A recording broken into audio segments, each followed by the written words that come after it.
Telangana rising news. Congress జిల్లా పీఠాలు సగానికి పైగా బడుగు బలహీన వర్గాలకే. పరిశీలకులు ముఖ్య నేతలు ఇచ్చే ర్యాంకింగ్లతోనే తుది ఎంపిక. డీసీసీ అధ్యక్ష పదవులపై కేసీ వేణుగోపాల్ గారు భారీ కసరత్తు. సీఎం రేవంత్ రెడ్డి గారు, డిప్యూటీ సీఎం, పీసీసీ అధ్యక్షులు, ఏఐసీసీ ఇన్ఛార్జీలతో చర్చలు.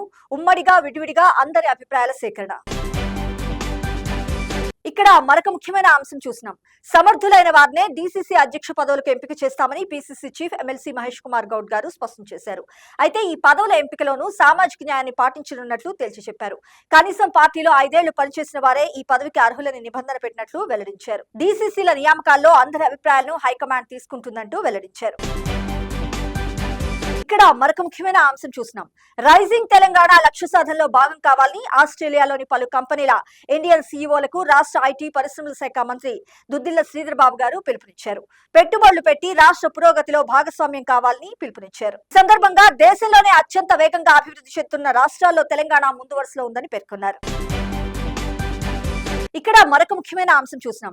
రాష్ట్రంలో నిరుద్యోగ సమస్య నిర్మూలనకు కాంగ్రెస్ ప్రభుత్వం ఎప్పుడూ కట్టుబడి ఉందని మంత్రి ఉత్తమ్ కుమార్ రెడ్డి గారు స్పష్టం చేశారు.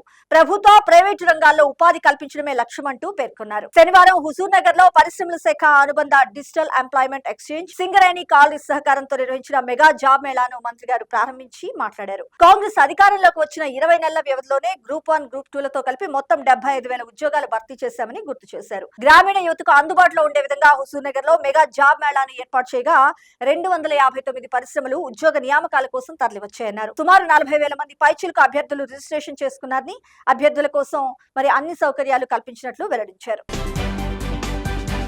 ఇక్కడ మరొక ముఖ్యమైన అంశం చూసినాం. కార్తీక దీపోత్సవాన్ని కళ్ళ పండుగగా ఘనంగా నిర్వహించాలని, ప్రతి ఆలయాన్ని దీపాలతో అలంకరించాలని ఎండోమెంట్ ఉన్నతాధికారులకు మంత్రి కొండా సురేఖ గారు ఆదేశాలు జారీ చేశారు. కార్తీక దీపోత్సవాన్ని వచ్చే నెల 19వ తేదీ వరకు నిర్వహించనున్నారు. ఈ నేపథ్యంలో శనివారం ఎండోమెంట్ డిపార్ట్మెంట్ లో ఉన్న ఉన్నతాధికారులతో సమీక్ష సమావేశం నిర్వహించారు మంత్రి కొండా సురేఖ గారు. ఇక్కడ మరొక ముఖ్యమైన అంశం చూసినాం.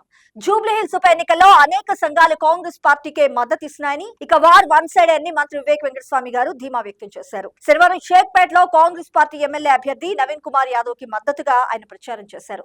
ఈ సందర్భంగా వివేక్ వెంకటస్వామి గారు మాట్లాడుతూ జూబ్లీహిల్స్ ఉప ఎన్నికల్లో బీజేపీని గెలిపించేందుకు బీఆర్ఎస్ పార్టీ తహతలాడుతుందంటూ దుయ్యబట్టారు. ఈ రెండు పార్టీలు ఢిల్లీలో దోస్తానా చేస్తున్నాయంటూ ఆరోపించారు. ఈ రోజు బీసీలు, మైనార్టీ వర్గాలు అంతా కూడా కాంగ్రెస్ పార్టీ వైపే ఉన్నాయంటూ కూడా పేర్కొన్నారు.